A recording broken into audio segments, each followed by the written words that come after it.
Hey beauties, welcome back to my channel.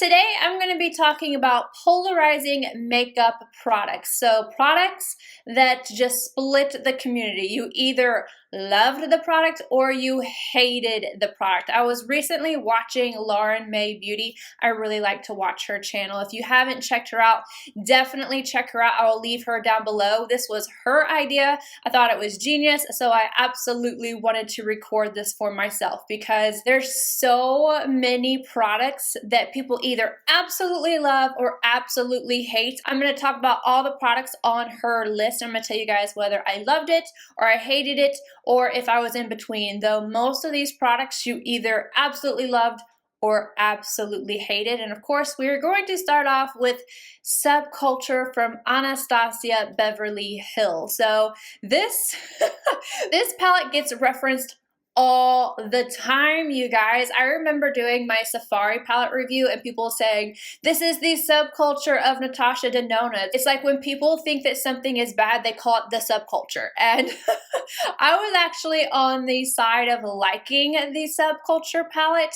I found it to be more difficult to work with. I did think it was powdery. There were definitely some negatives with it, but I love the color scheme. Of course, you can get those colors more readily available now, but I love the color scheme. It was new. I was able to use it, but I had to be more careful with it. I remember having to give out a few little tips to be able to make that palette work, but I completely understand like why some people were like, absolutely not, this is terrible, I can't stand it. But I was on the side that I liked Subculture. I still like the Subculture palette, so I'm team go on that one. Next up is the ColourPop No Filter Concealer. So for me, this was not a love or a hate. It was kind of just mediocre to me. I know that there's some people out there that were like, oh, this is a disaster, it's so matte.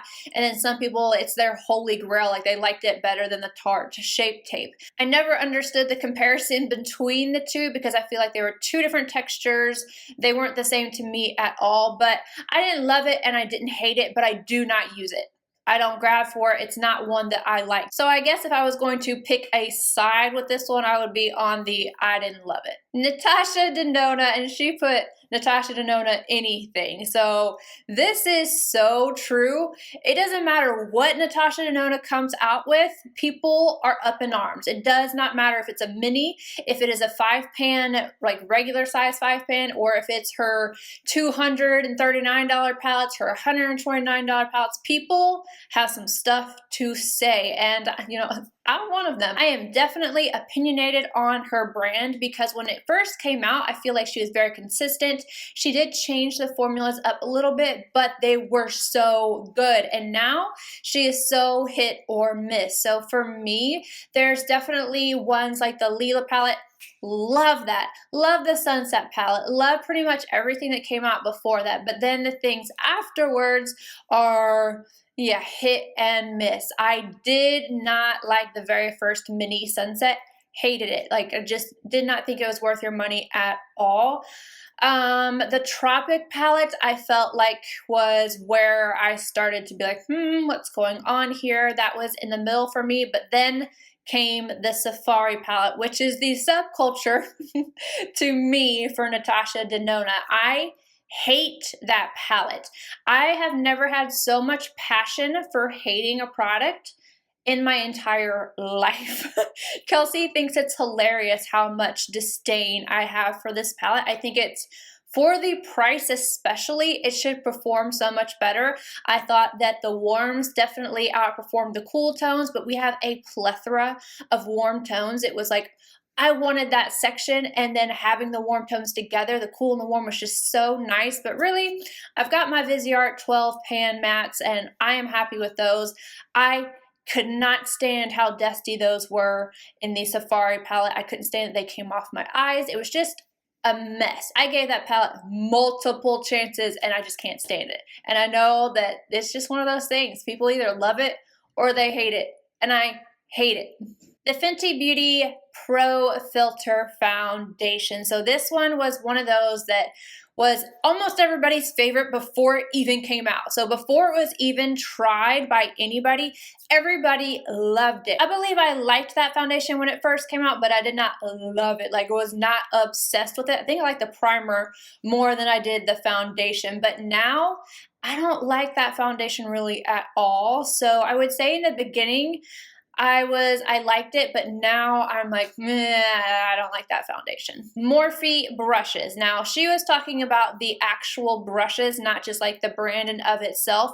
For me, the brand in of itself, I feel, is one of those two that you're either for it or not for it, and I'm just not for it. It has to be something extremely special, not plastered in drama and all that for me to pick it up. Like, I remember picking up, the very first thing was the 350 palette and then the Jaclyn Hill palette, but I don't even have either one of those in my collection anymore. But as far as the brushes go, I am not team Morphe at all. I definitely think that you can get a good price range with other brands, Royal and Nickel, Delium Tools, Zoeva. I'm way more up that lane than I am anything like Morphe. I just feel like it's shoved down your throat, and I see all these brushes shedding and being gross, and like, but then you see these people loving them, and I've tried a couple and I just haven't been impressed, and they've all gone into the trash. Like, they just fell apart. So I don't really talk about them on my channel. I think brand overall, I'm on the I could leave it and never see it again and be completely fine with it. Nars Radiant Creamy Concealer, but I'm also going to add in Tarte Shape Tape, because I kind of feel like, especially seeing in my comments, like, people hate or love Tarte Shape Tape, and it's kind of the same with the Nars Radiant Concealer, but I feel like that one is a little bit further back. I don't see as many people using that now as I used to. I loved the Nars Radiant Creamy Concealer when it came out.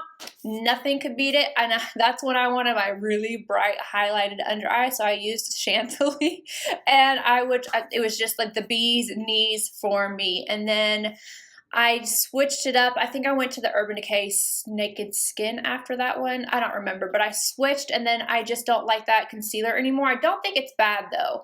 So I would say I'm like 50-50. I could use it and feel okay in it, but like, I don't love it like I did when it first came out and I used it for so long. And the same thing with Tarte Shape Tape, except now I hate it underneath my eyes.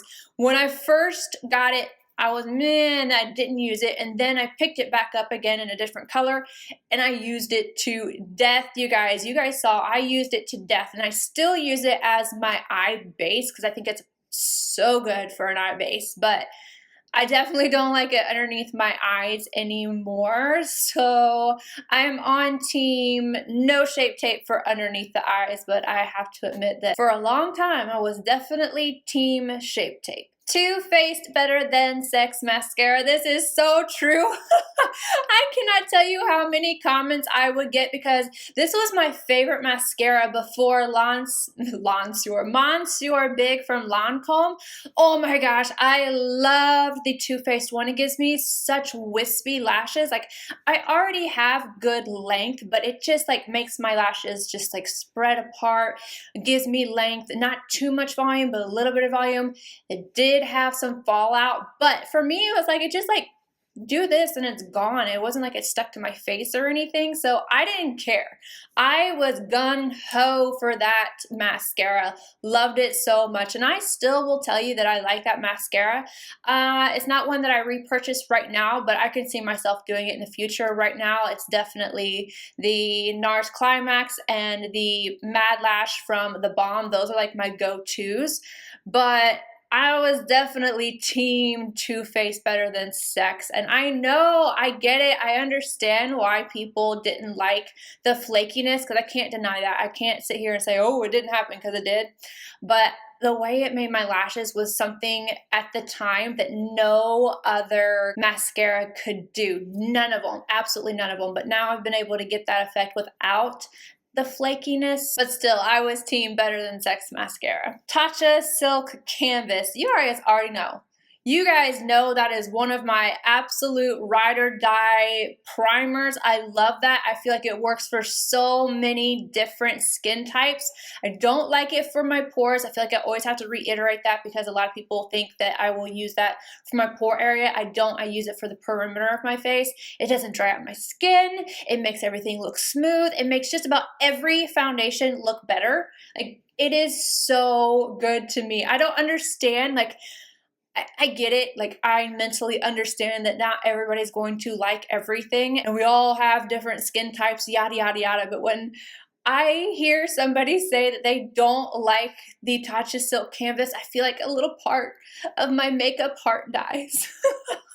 That is how much I love that product. So Team Silk Canvas all the way. Kat Von D liquid lipsticks. I am on the no side. Not like, I love some of the colors. I own Bow and Arrow. I think that's the only one that I have because I really like the color of it, but I don't like liquid lipsticks in general. Like, I have a lot of Anastasia liquid lipsticks. I love the colors, but I hate a drying, completely matte liquid lipstick on my lips. So for me, I feel like it's not really just Kat Von D, it's liquid lipsticks in general, unless they are like that moussey texture, non-sticky, or they can just be long lasting and just not dry all the way down matte. The Fenty one has been one of the best ones I have tried that dries all the way down matte, but just liquid lipsticks in general, I could like not see them ever again and be completely happy with that. Too Faced Hangover RX Primer. I think Kelsey loves this. I think it's either that or the spray. She likes one of the two. I don't like this. And there's a reason behind it. It's not because I don't think it's a good product. I just got a sample size of it instead of buying the full size thing because I don't like the smell of coconut. So I have to really love a product for me to use something that smells like coconut. But other than the smell or this or that, I just think that mainly it acts more like a moisturizer. So unless you're going to give me some glow, like my By Terry CC serum, it gives me some glow underneath my foundation, or it adds longevity, or it does something like that. I feel like just prep your skin and moisturize and whatnot. So I feel like, to me, this is kind of like gimmicky. Like, it's not really a primer, it's more like a moisturizer. So I don't like it. I'm not going to buy that as a primer. Now, if I wanted it and I liked it just because it hydrated my skin, completely understand that. But to me, I take really good care of my skin, I think. And if I'm going to put something extra on top, it's because it's going to smooth out my skin, brighten my skin, or make my makeup last just a little bit longer. And for me, it doesn't do any of those things. I think it's more of like a skincare product. So that's why I don't like it. That's why it's not for me. So I am not on Team Too Faced Coconut Primer. But anywho, I hope you guys enjoyed this video. That is all of the products. Please make sure you go check out Lauren May and tell her I sent you over there. And if you liked this video, please give it a thumbs up. If you're wondering about this eye, I should have it up within the hour. So I'm going to do another one of those where I upload this video and then I upload the eye look right after, because Sydney Grace has some new eyeshadows and I had to put them to the test. So if you're interested in that, it'll be up in an hour. And I will see you guys in my next video. Bye, guys.